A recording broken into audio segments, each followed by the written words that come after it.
소크라테스는 죽을 필요가 없었습니다. 도망칠 기회도 변명할 구실도 있었습니다. 하지만 그는 스스로 죽음을 선택했습니다. 그 선택은 한 철학자의 고집이 아니라 자기 삶 전체를 끝까지 지켜낸 자세였습니다. 기원전 399년 아테네 시민 법정은 소크라테스를 사형에 처합니다. 신을 믿지 않고 젊은이들을 타락시켰다는 이유였지만 정작 그에게 죄가 있었는지는 당시 사람들도 확신하지 못했습니다. 그의 친구 크리토는 밤중에 찾아와 말합니다. 당신은 도망칠 수 있습니다. 사람들은 당신이 부당하게 죽는 걸 원하지 않아요. 돈도 마련해 두었습니다. 살 수 있는 길이 여기 있습니다. 소크라테스는 조용히 고개를 저으며 말합니다. 나는 그 길을 가지 않을 것이요. 왜일까요? 억울하게 죽는 걸 모른 게 아니었습니다. 도망쳐서 살 수 있다는 걸 몰랐던 것도 아닙니다. 그는 너무도 잘 알았습니다. 그가 지금 떠나면 지금껏 말해온 모든 것들이 자기 입으로 무너진다는 걸 소크라테스는 평생 말해왔습니다. 법이란 인간이 함께 사는 질서이며 그 질서 안에서 살아온 사람은 그 법에 복종할 책임도 함께 진다고 그에게 법은 옳고 그름 이전에 살아온 삶의 맥락이었습니다. 그는 말했다고 전해집니다. 법의 보호를 받고 살았던 자가 그 법이 불리할 때만 외면한다면 그건 삶 전체를 부정하는 것이다. 그 말은 곧 법이 늘 정의롭다는 뜻이 아닙니다. 오히려 소크라테스는 불완전한 법조차 그 안에서 살아온 나의 삶을 이루는 일부로 받아들였습니다. 그건 굴복이 아니라 책임이었습니다. 지금도 우리는 불합리한 제도 앞에 서고 부당한 결정에 상처받습니다. 그럴 때마다 소크라테스의 죽음은 하나의 물음을 던집니다. 당신이 지키려는 정의는 자신에게 불리할 때도 같은 무게로 작동하고 있는가? 그는 스스로의 죽음을 진리를 위한 순교라 부르지 않았습니다.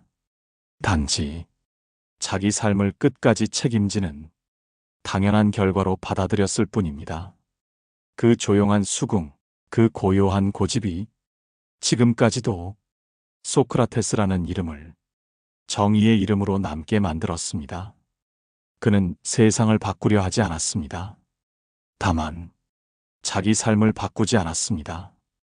그게 바로 진짜 철학자의 얼굴이었습니다. 우리는 흔히 생각합니다.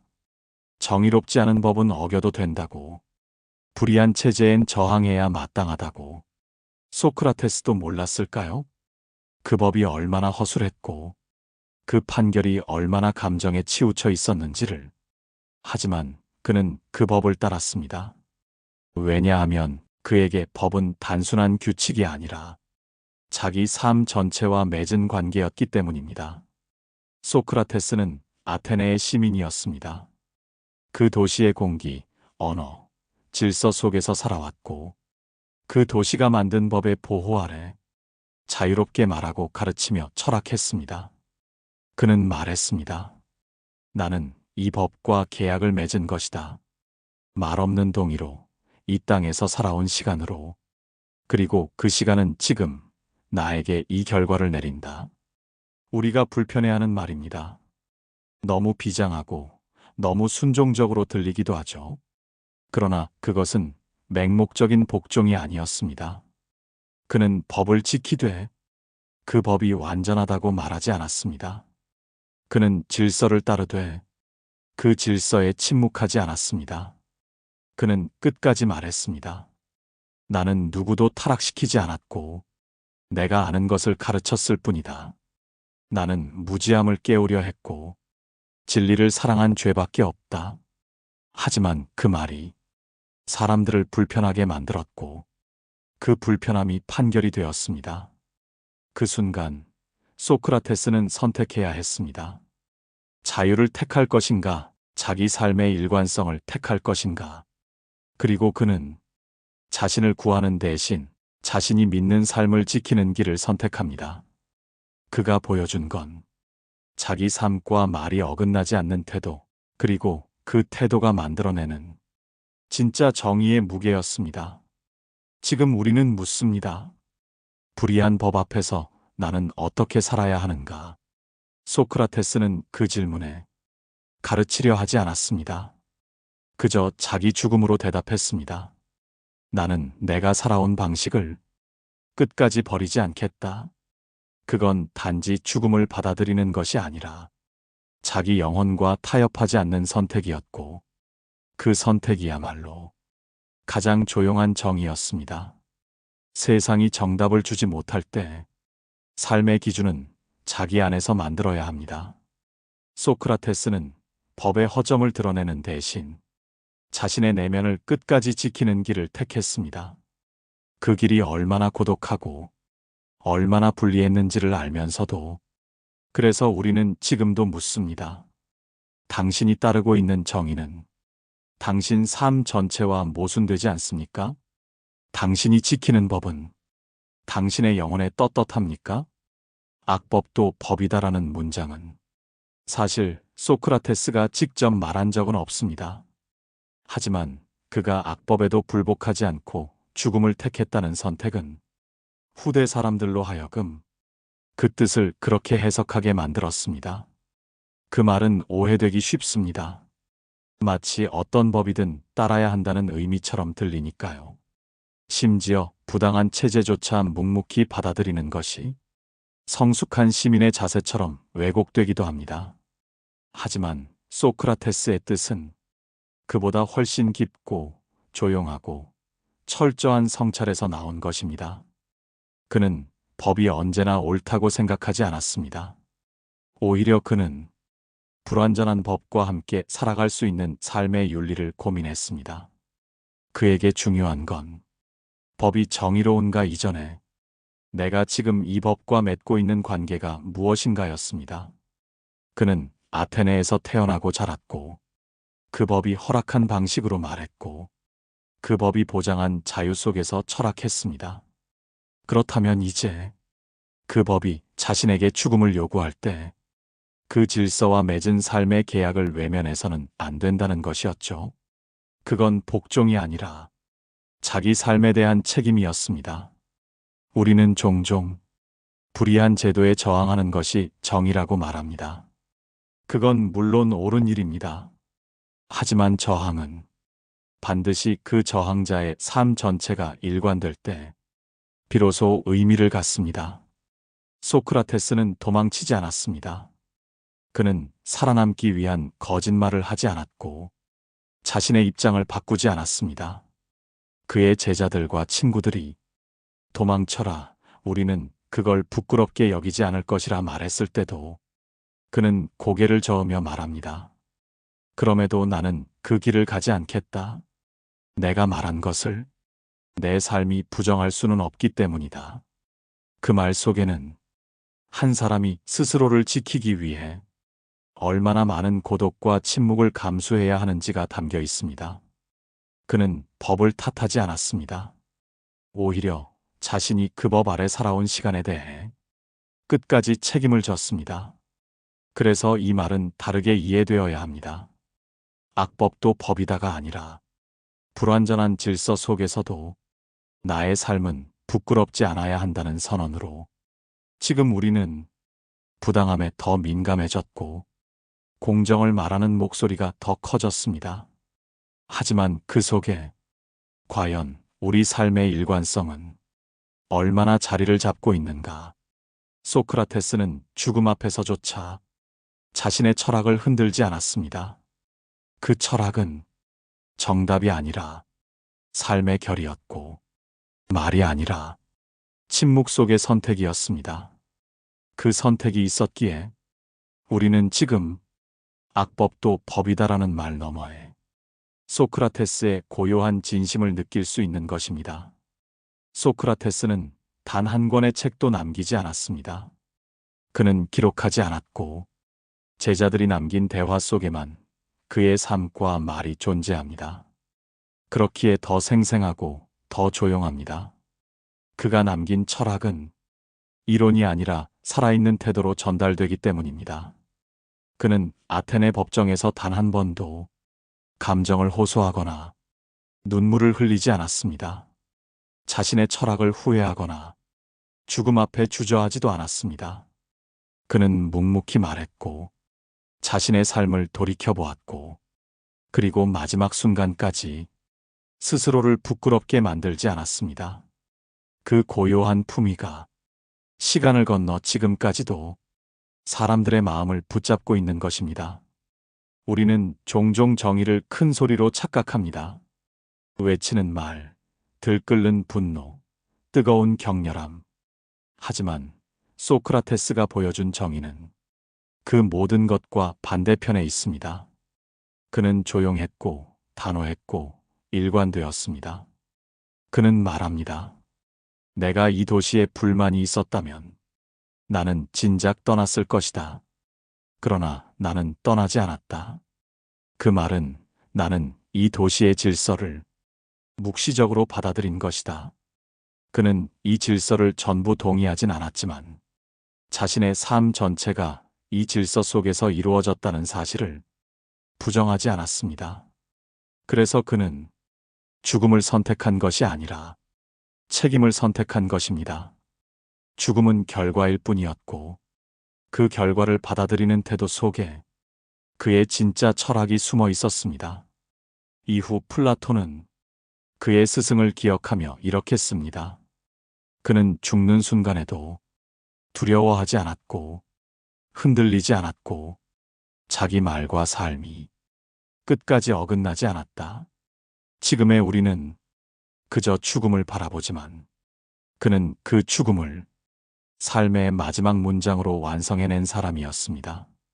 그래서 그의 침묵은 천년의 시간도 지나지 않았고 그의 죽음은 한 사람의 결단이 아니라 철학이라는 말의 깊이를 보여주는 상징이 되었습니다. 정의란 무엇인가? 법이란 무엇인가? 우리는 어떻게 살아야 하는가? 이 거대한 질문 앞에 소크라테스는 단 하나의 자세로 답했습니다. 말하지 않아도 지켜진 삶. 그 삶이 이미 모든 것을 말하고 있다고. 소크라테스는 죽음을 통해 무언가를 끝낸 것이 아니었습니다. 오히려 그는 그 순간부터 세상을 향한 가장 묵직한 질문 하나를 남겼습니다. 정의는 누가 정하는가? 그가 죽은 건 죄 때문이 아니라 그가 말했던 말이 사람들을 불편하게 만들었기 때문입니다.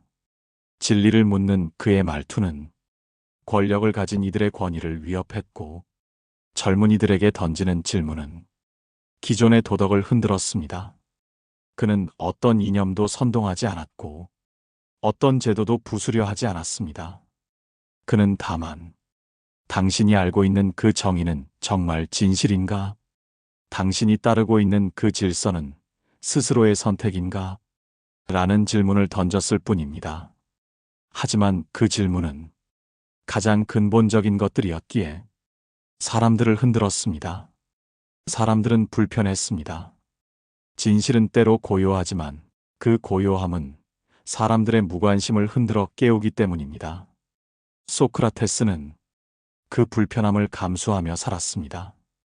그리고 결국 그 불편함 때문에 죽임을 당했습니다. 그러나 아이러니하게도 그 죽음은 정의가 무엇인지, 법은 무엇을 위해 존재해야 하는지를 사람들 스스로 묻게 만들었습니다. 그는 정의를 설명하려 하지 않았고 법을 찬양하지도 않았습니다. 그저 한 사람의 죽음으로 한 시대의 철학을 열었습니다. 그 침묵의 질문은 지금도 유효합니다. 우리는 여전히 불완전한 법 아래 살고 있고 여전히 소수의 불편한 진실을 외면하는 체제를 만납니다. 그때마다 우리는 소크라테스를 기억합니다. 그는 법을 뒤집지 않았지만 삶을 통해 그 법이 얼마나 모순될 수 있는지를 보여주었습니다. 그는 반항하지 않았지만 순종하지도 않았습니다. 그는 싸우지 않았지만 물러서지도 않았습니다. 그가 택한 것은 말한 대로 사는 것, 그리고 산대로 죽는 것.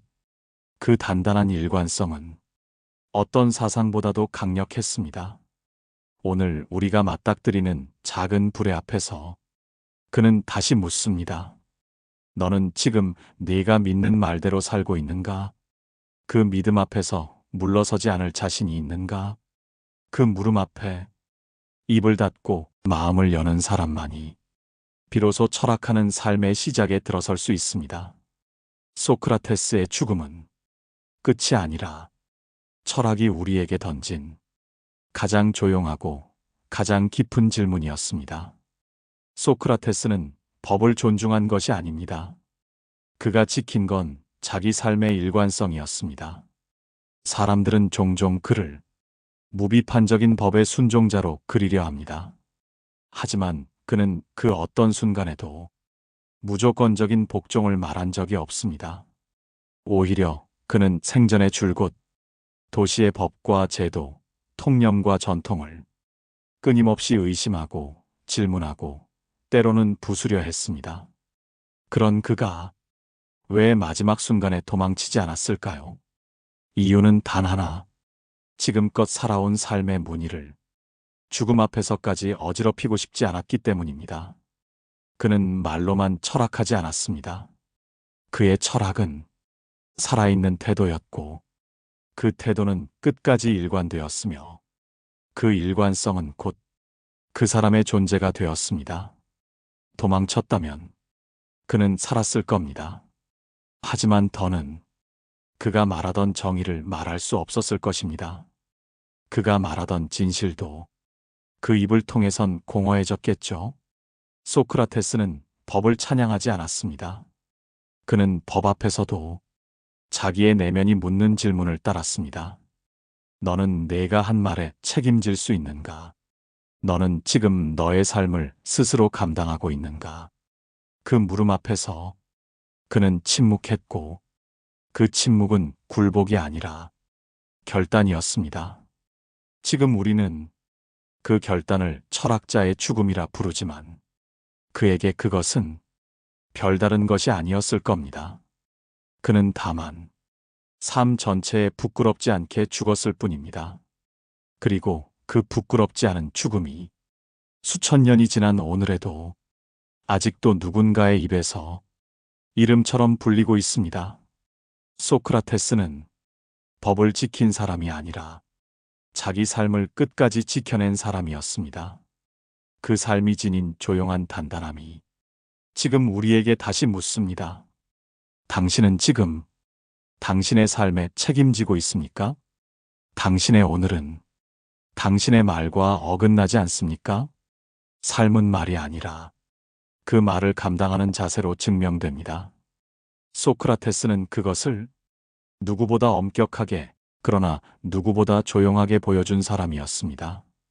소크라테스의 죽음이 가장 특별한 이유는 그가 불의 앞에 침묵하지 않으면서도 자기가 받아들인 체제의 틀을 무너뜨리지 않았다는 것입니다. 그는 항의하지 않았습니다. 분노하지 않았고 판결을 뒤집기 위한 언변도 구사하지 않았습니다. 그는 오히려 그 법이 자신을 죽이는 것을 담담히 받아들였습니다. 이해할 수 없는 태도일지도 모릅니다. 그러나 그 안에는 철학자 특유의 근본적인 통찰이 숨겨져 있습니다. 소크라테스에게 있어 진정한 정의란 내가 따르는 원칙이 나에게 불리할 때도 지켜지는 것이었습니다. 그는 말했다고 전해집니다.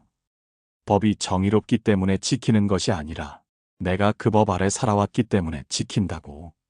그 말은 법의 정당성을 맹목적으로 받아들이는 뜻이 아니라 자기 삶의 조건을 끝까지 인정하겠다는 선언이었습니다. 그는 비판하되 파괴하지 않았습니다. 그는 말하되 무너지지 않았습니다. 그 태도는 오늘날 우리에게도 아주 중요한 윤리적 기준이 됩니다. 부당한 현실 앞에서 우리는 자주 외칩니다. 이건 틀렸다. 이건 부정이다. 그러면서도 그 안에서의 책임은 피하려 합니다.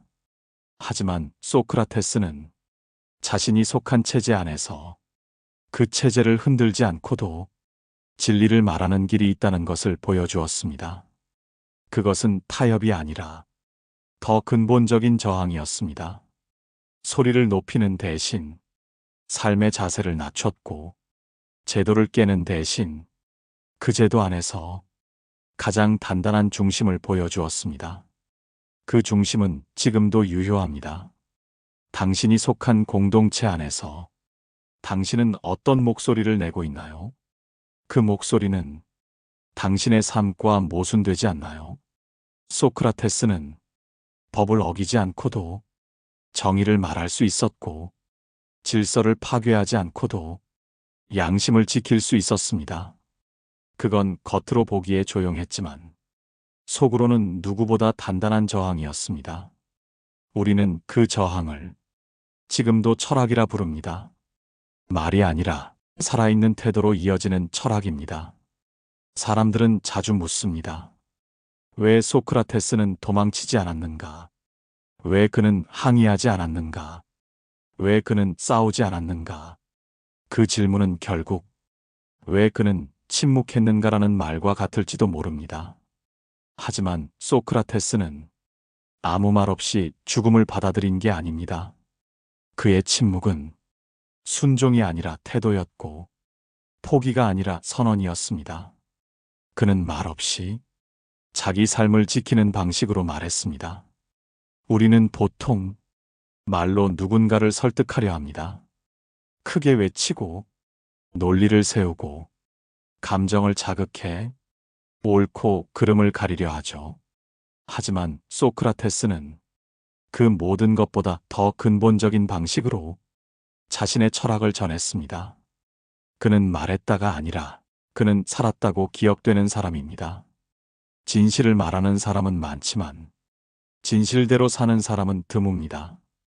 소크라테스는 그 드문 사람 중 하나였습니다.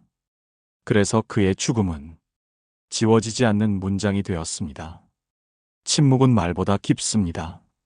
그리고 그 침묵이 한 사람이 끝까지 지켜온 태도에서 비롯되었다면 그건 수천 마디 말보다 더 무겁게 사람들의 마음을 흔듭니다.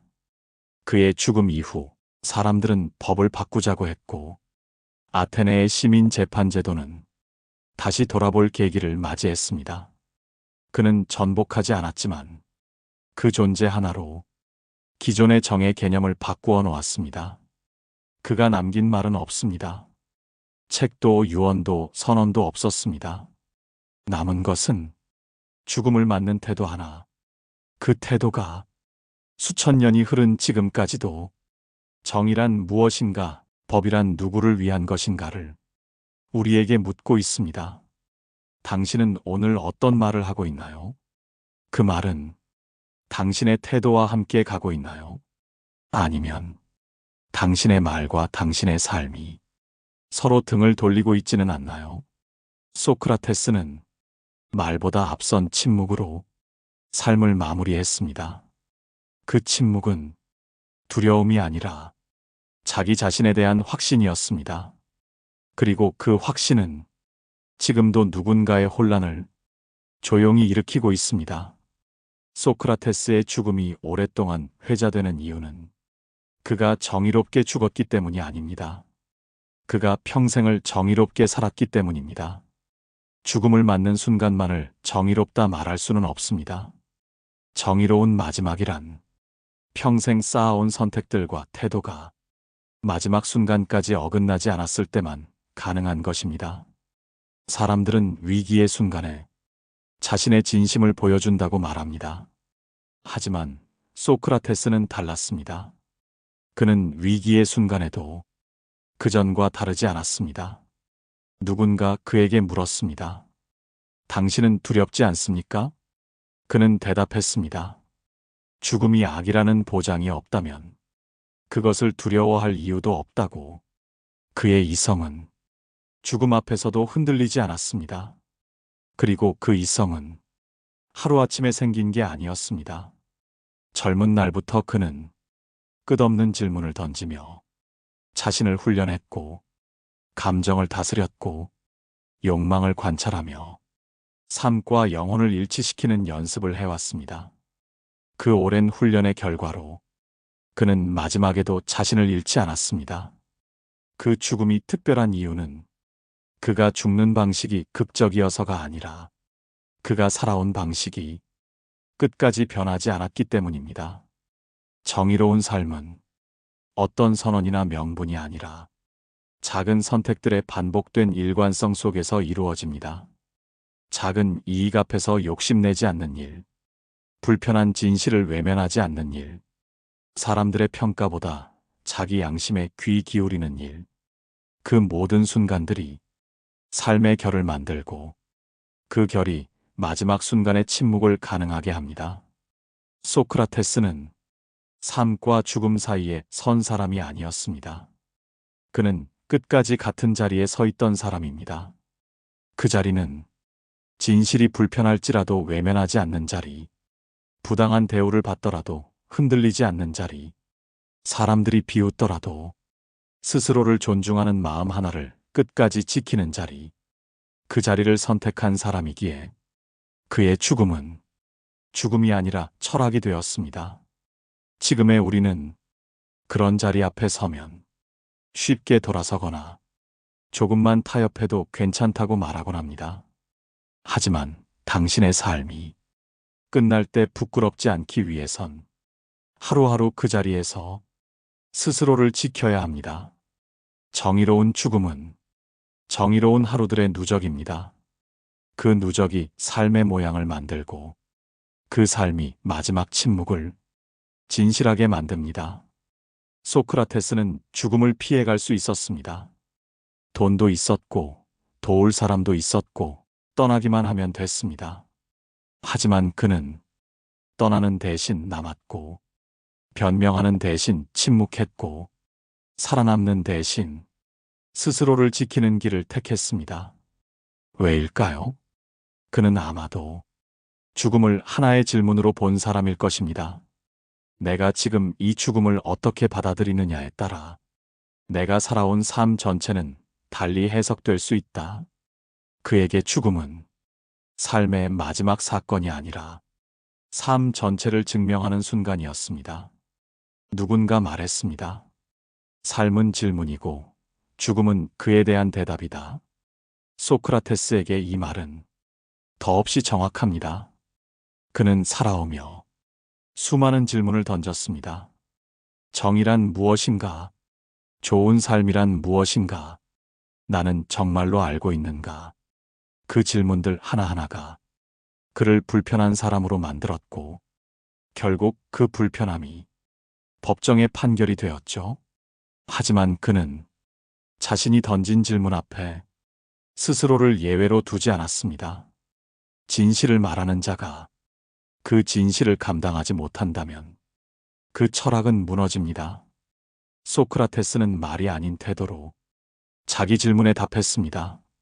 그는 도망치지 않았고 억울하다 소리치지 않았고 그저 평소처럼 자기 생각을 끝까지 지켰을 뿐입니다. 죽음 앞에서도 그의 얼굴에는 두려움이 없었습니다.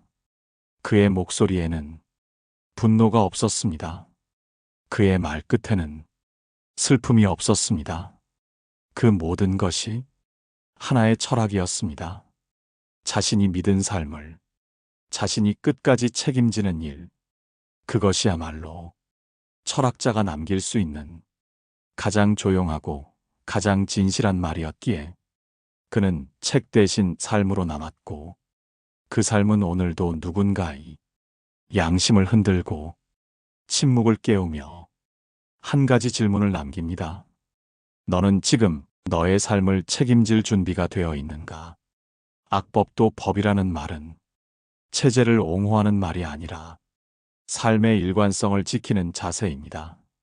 소크라테스는 죽지 않기 위해 침묵하지 않았고 살기 위해 철학을 꺾지 않았습니다.